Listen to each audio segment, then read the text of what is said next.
This is a story only Ifeanyi Uba can tell. Issues surrounding the Dangote refinery. Hard work that I've done for 38 years to see Ifeanyi destroy it for nothing. Whatever is going on between the regulators and Dangote Refinery is bad optics for Nigeria. All the people that say evil thing about you, they are going to take back their words. I never believed this guy will stab me at the back. Before we get down on this real story, the truth and the lies on it, how true is it to say that every billionaire in Nigeria must have gone illegal before coming clean? Well, this may sound weird to an idealist, but realistically, statistics have shown otherwise. How 95% of people who are billionaires in Nigeria have in one way gone illegal before coming clean. So on this note, we are going in details of how Ifeanyi Uba allegedly swindled over 21 billion naira from Cosmas Maduka, what you never knew about this, and also how Ifeanyi Uba Oil Company is allegedly one of the many reasons refineries are not functioning in Nigeria, and how he turns out to be one of the cabals Dangote referred to. Stay tuned as we dive into this heart-wrenching discovery after his death. Please do like and subscribe for more thrilling details. Before we talk about Dangote and Ifeanyi mutual interests that they have clash on, let's talk about how Ifeanyi Uba swindled over 21 billion naira from Cosmas Maduka. Follow me carefully, it's quite a long story. The story here is for every young upcoming entrepreneur. I learned something from this. I'm not forcing you to watch this video, but I believe the information is vital. First of all, who is Cosmas Maduka?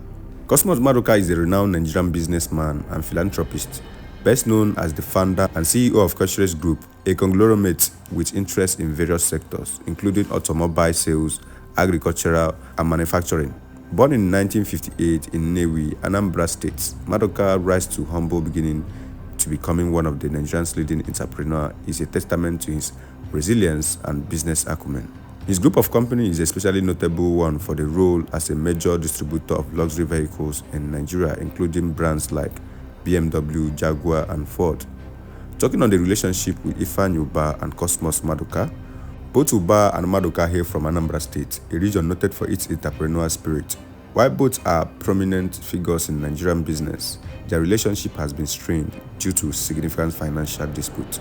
As around 2012 or so, the contentious relationship between Cosmas Maduka and Ifeanyi Uba centers on allegation that Uba swindled over 21 billion naira from Maduka. This particular dispute dates back to business transaction in which Maduka accused Uba of failing to honor financial commitment. He connived with the vessel owner and sold these goods offshore. But to make this matter worse, Ifeanyi had claimed SDN, sovereign debt note, on this for cargo that we did not see.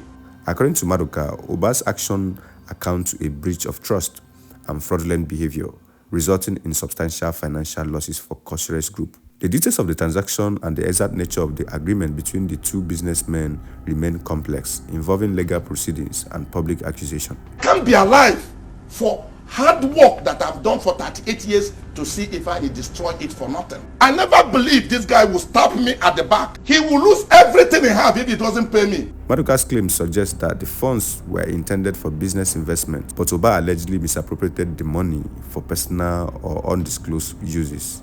The fallout from this financial dispute has had significant repercussions for both businessmen.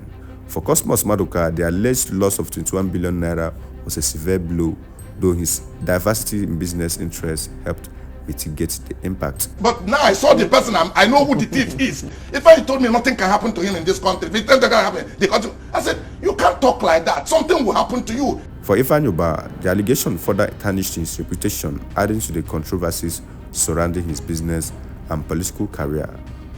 After years passed, in 2024, this news came back to trend as people came up to dig up an old video of Cosmas Maduka ranting against Ifeanyi Uba. In bid to this, Cosmas Maduka addressed the recent speculation about his past conflict with Ifeanyi Uba, sparked by an old video resurfacing from over a decade ago. Maduka clarified that the dispute, which had occurred around 11 or 12 years prior to now, was long resolved.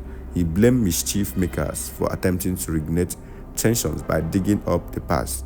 Maduka emphasized that he and Uba moved on from the issue and were focused on their respective businesses and endeavors, urging the public not to be misled by outdated and misleading information, as they have become brothers than a business partners. Putting that behind us and we'll move on with our life. So there's nothing that will move on. During this time too, Uba, who was also at the funeral told journalists that it is good that Maduka himself has cleared the air by himself. People should learn to respect our privacy and mind their business. People should stop looking for trouble where there is none. People should face their business and forget gossip. While this may be the end of the case for both of them, how about Ifeanyi Uba and Dangote, their common interest in Nigeria before his sudden death?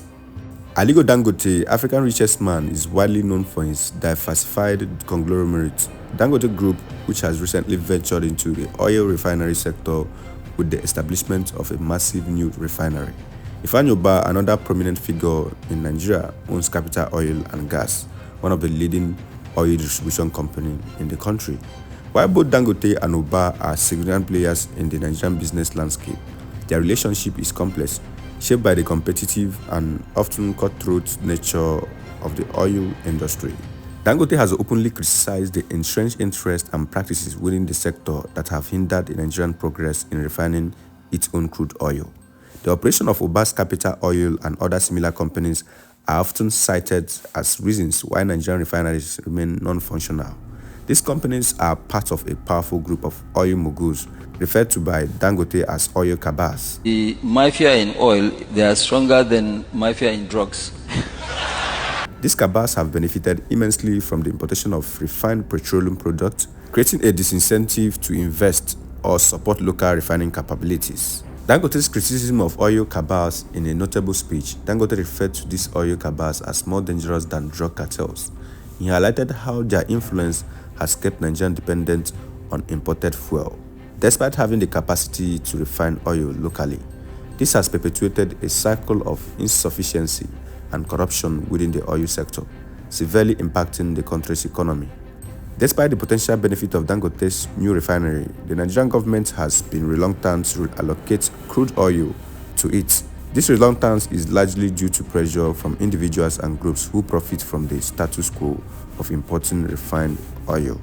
These interests have vested stake in maintaining their control of the supply chain, even at the expense of nation progress. This is actually happening because a lot of people who are in government are benefiting from these imported crude oils for their selfish interests. But on the other hand, while Aliko Dangote has been vocal about the challenges posed by entrenched interests in Nigeria's oil sector, his own businesses practices are not without controversy.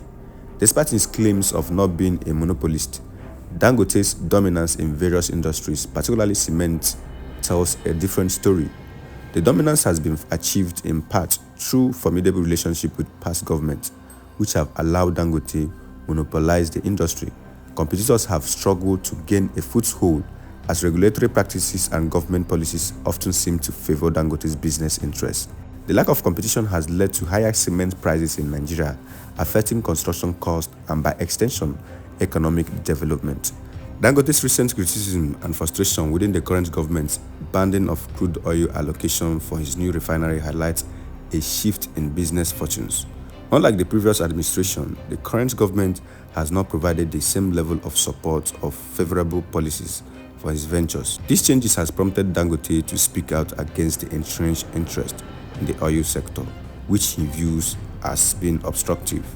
The stories of Ifeanyi Uba with Cosmas Maduka and Aliko Dangote reveal the intricate and often controversial dynamics of Nigerian business and politics, from accusation of financial misconduct to monopolist practices. These tales highlight the power struggles and influence shaping the Nigerian economic landscape. So guys, what do you think about these business moguls? Who is actually the saint in all this?